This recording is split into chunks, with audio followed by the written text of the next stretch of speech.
अच्छी नीयत रखिए, अच्छी नीति बनाए। चाणक्य जैसा कोई विद्वान नहीं हुआ। भारत का एकमात्र ऐसा विद्वान जो सबके बारे में जानता है। एक चाइनीज मिलने के लिए आता है उसे, और वो कुर्सी छोड़ देता है मौर्य के पास। चंद्रगुप्त मौर्य कहते हैं अब संभालो, मेरा काम था सत्ता देना, मैंने सत्ता सौंप दी। तो फिर इसके बाद बोले मैं बाहर जाना चाहता हूँ। बोले ठीक है आप बाहर आए, लेकिन राज्य का लेखा जोखा आप संभालेंगे। बोले ठीक है ये मैं करूंगा। एक झोपड़ी में बाहर बने, झोपड़ी में तब ये लाइट नहीं होती थी, तो हम मस्टर्ड डाइट सरसों के तेल से दिवाली में जलाते हैं, उसी से काम चलाते थे। रात के टाइम मिले उनको एक पहरेदार मिला हुआ था, तो बोला मैं मिलना चाहता हूँ, इतना विद्वान कैसा क्यों? देखिए वो सेनाओं के बारे में, घोड़ों के बारे में, ऊँटों के बारे में, हाथियों के बारे में, किलेबंदी के बारे में, राजदूत के बारे में, इन्वेस्टमेंट कैसे होनी थी उनके बारे में, सबके बारे में नॉलेज, जासूसी कैसे करना, वो सब कुछ लिखा। कभी अर्थशास्त्र मौका मिले पढ़ने के लिए तो किताब पढ़ना, अर्थशास्त्र वो सब कुछ उसमें छोटी सी बात में वो सब कहते हैं मेरी किताब उसने राजनीति के बारे में, कूटनीति के बारे में सब कुछ किया हुआ। जब मैं मिलने आया तो रात का टाइम था, तो उसे मना नहीं किया बैठने। तो बोले से आपको कोई मिलने के लिए आया है, तो बोले ठीक है बुला के बैठा दो। बुला के बिठाए, वो अपना काम करते रहे। हम लोग पहले कोई इम्पोर्टेंट चीज लाया और बाहर से आया, कुछ लाया मेरे लिए, नहीं अपना काम पूरा किया। काम करने के बाद बोले बताए काम करते करते कुछ साल कैसे आए मेरे, व्यक्तिगत काम से आए या सरकारी काम से? तो बोले नहीं मैं आपसे ऐसे व्यक्तिगत काम से मिले हैं। ठीक है, पूरा काम फिनिश करने के बाद जिस जो दिया जला रखा था उसको बुझा दिया, दूसरा दिया जला दिया। बताओ भाई कैसे मिल गया? बोले मैं तो ऐसे मिल आया, लेकिन एक आप प्रश्न जरूर है, तो जब दिया जल रहा था उसमें तो तेल था, रोशनी भी पूरी दे रहा था, फिर आपने उसको क्यों बुझाया, दूसरा दिया क्यों जलाया? ये समझ में नहीं है बात। बोले मैंने आपसे एक प्रश्न किया था कि आप व्यक्तिगत काम से मिलने आए या सरकारी काम से मिलने आए? तो आपने कहा था मैं व्यक्तिगत काम से मिलने आया। जब आप मेरे से कोई व्यक्तिगत काम से मिले तो मैं अपने व्यक्तिगत कमाई का तेल खर्च करता हूँ, सरकारी काम तो सरकारी तेल खर्च करता हूँ। आज हमारी मानसिकता कहाँ हुई? पेंसिल पड़ी है, उठा के ले सकते हैं, बच्चे के काम आ जाएगी।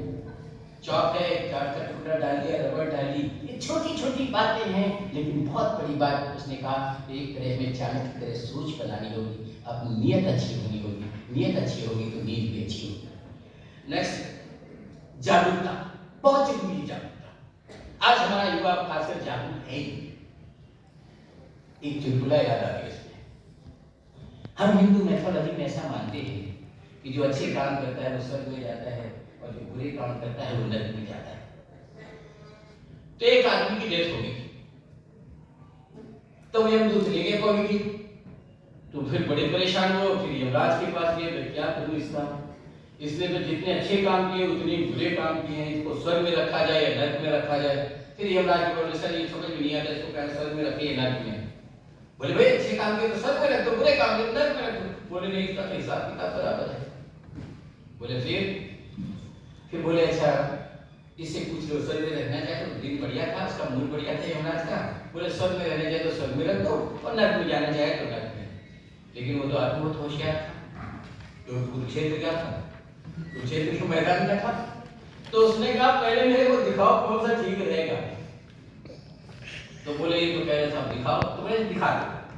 तो पहले स्वर्ग दिखाया, तो कोई हवन कर रहा है, कोई पूजन कर रहा है, कोई योगा में बिजी है, कोई आध्यात्म में बिजी है, कोई किसी से बात ही नहीं कर रहा है। तो उसको जब तक चेहरे पे ना हो तब तक मुझे नहीं आ रहा था। बोले यहाँ तो कुछ ठीक नहीं लग रहा है। बोले मेरे को नर्क दिखा दो। चलो वही नर्क दिखाया, तो नर्क में दिखाया तो वहाँ हरियाणवी डांस चल रहा था, पंजाब का भंगड़ा भी चल रहा था, राजस्थान का जो है कालबेलिया भी चल रहा था, गुजरात का डांडिया भी चल रहा था। बोले यहाँ मन लग जाएगा। बोले भाई कहाँ रहोगे? बोले जी नर्क में डाल दो। बोले ठीक है नर्क में डाल दो। जैसे गेट के आगे एंट्री हुई, लाइट शुरू होगी। बोले ये क्या है, मतलब देख क्या है? बोले वो तो मेरा पब्लिसिटी डिपार्टमेंट है, नहीं आके फंस कौन। तो बहुत सारे ऐसी पब्लिसिटी डिपार्टमेंट हैं जिसमें हम फंस जाते हैं, फिर बाद में डंडे खाने पड़ते हैं। 3 साल की डिग्री 1 साल में कर लो, हैं? घर बैठे आप बीटेक कर लो। और बिना टेक्नोलॉजी सीखे आज हमारी सबसे बड़ी प्रॉब्लम क्या है? रियल सेंस में डिग्री भी है, वो तो आपकी सिर्फ सर्टिफिकेट है, एबिलिटी आप में नहीं है, कार्य करने की क्षमता नहीं है, आपको जानकारी नहीं, तब फायदा ऐसी डिग्री का नहीं। तो वो डिग्री भी हमें एक्वायर करने की जरूरत है, जो इसके बेस हो, नॉलेज बेस हो, काम वर्क बेस हो, प्रैक्टिकल करते नहीं, वो एक फिर एक से बात करते हैं, आगे बढ़ते हैं। प्रत्येक व्यक्ति अपने कर्तव्य को समझे। वो जो बात मैंने पहले भगवत गीता वाली बताई थी कि धर्म और मम, धर्म से शुरू होता है। गीता सब लोग जानते हैं, पढ़ते हैं। धर्म क्षेत्र कुरुक्षेत्र समावेता युत्सवा ममाका पांडवा से मकर सजे, ये पहला श्लोक है। 18वां अध्याय का अंतिम श्लोक है। यत योगेश्वरा कृष्णा तत् पार्थो धनुर्धरा तब श्री विजय मूर्ति ध्रुवा नीति मर्ति मम पे खत्म होता है। लास्ट धर्म से शुरू होता है, मम पे खत्म होता है। धर्म मींस ड्यूटी, मम माने मेरी। जिस दिन हम अपनी ड्यूटी को समझना शुरू कर देंगे, इस देश का अपने आप कल्याण हो जाएगा, देश बहुत आगे बढ़ेगा और हमारी सुरक्षा भी मजबूत हो जाएगी। नेक्स्ट बात करते हैं अन्यायों और अत्याचारियों का दमन। ये भी एक अत्याचार था इसका किया, अन्यायों का दमन करने के लिए। कहते ना बीन बजाने से न बधेंगे, काल सर्प अनुशासन में गीता के उपदेश लिखा है। अनुशासन दुर्योधन के शासन में, दुर्योधन के शासन में गीता के उपदेश देने का कोई मतलब नहीं। जरूर इस बात को समझने की, यदि गलत है तो सत्य शास्त्र समाचार का पालन करें, उसको दंडित करें, ये बेहद जरूरी है। खुफिया तंत्र को मजबूत करने की जरूरत है। आज जो खुफिया तंत्र है वो हमारा ढीला न हो, उसको सजग करना है, सतर्क रखना है, सावधान रखना है, चौकन्ना रखना है, यह जरूरी है। क्योंकि जब तक हमें सतर्क नहीं रहते हैं ना, तो हमें हमेशा धोखा देते हैं लोग। तो इसलिए हमें अपनी खुफिया तंत्र को जागरूक करना होगा। न्याय व्यवस्था को समझिए, कहते हैं justice is delayed, justice is denied. हमारे यहाँ ऐसे कोई केस को इतना लंबा फीस दिया जाए कि सब भूल पा जाए और वो छूट जाता है। तो जस्टिस इतना लंबे प्रोसीजर में बहुत सारे केसेस ऐसे पड़े हैं पेंडिंग, लाखों की संख्या में। वो कहीं डेट देना, ये भी गलत है। एक सीमा होनी चाहिए, एक लिमिट में काम करना चाहिए। वो ध्यान नहीं रखते। मैं भी समय सीमा की बात कर रहा हूँ, उसका भी ध्यान रखूंगा, लेकिन बोल नहीं होने दे रहा हूँ, मुझे ऐसा विश्वास है। अब एक बात सत्य का प्रयोग करना है। आपको पावर इस्तेमाल करनी, तो पावर कैसे करना है? 3 तरीके से। प्रोजेक्ट करना है, रिजेक्ट करना है और नेग्लेक्ट करना है। अपने आप को दिखाओ हमारे पास कितनी शक्ति है, सत्य को कमजोर बनाना है। तो जरूरत है तो उसको रिजेक्ट भी कर देना, अनसुना करना। कोई कह रहा है हाँ ठीक है, डाल दो उसको। और इसके बाद नेग्लेक्ट करना है, उसको अस्तित्वहीन बना दो पूरी तरह से, वो आपके सामना ही नहीं कर सके। फिर युद्ध, अब हमें युद्ध की जरूरत नहीं, हमें बुद्धि की जरूरत है, एक सोच बढ़िया चीज करने की जरूरत है, तो वो करने की जरूरत है। नेक्स्ट है मानवीय सोच बेहद जरूरी है। आज भी वो बात भी कर रहे थे कि हम अंतरिक्ष में पहुंच गए हैं। कहते हैं ना, फासलों में आगे कितनी कमी, चांद के नजदीक है अब आदमी, सोच लेकिन मैं रहा हूं देर से, आदमी से इतनी दूर है आदमी। हम अंतरिक्ष तक पहुंच गए, लेकिन हम पड़ोसी कौन है उसके बारे में भी जानते हैं।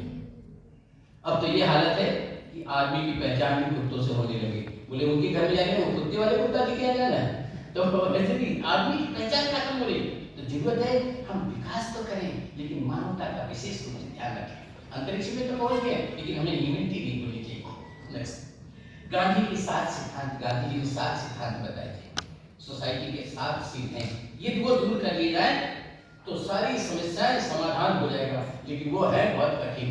कौन कौन सी है? पहली, पॉलिटिक्स विदाउट प्रिंसिपल्स, सिद्धांतहीन राजनीति।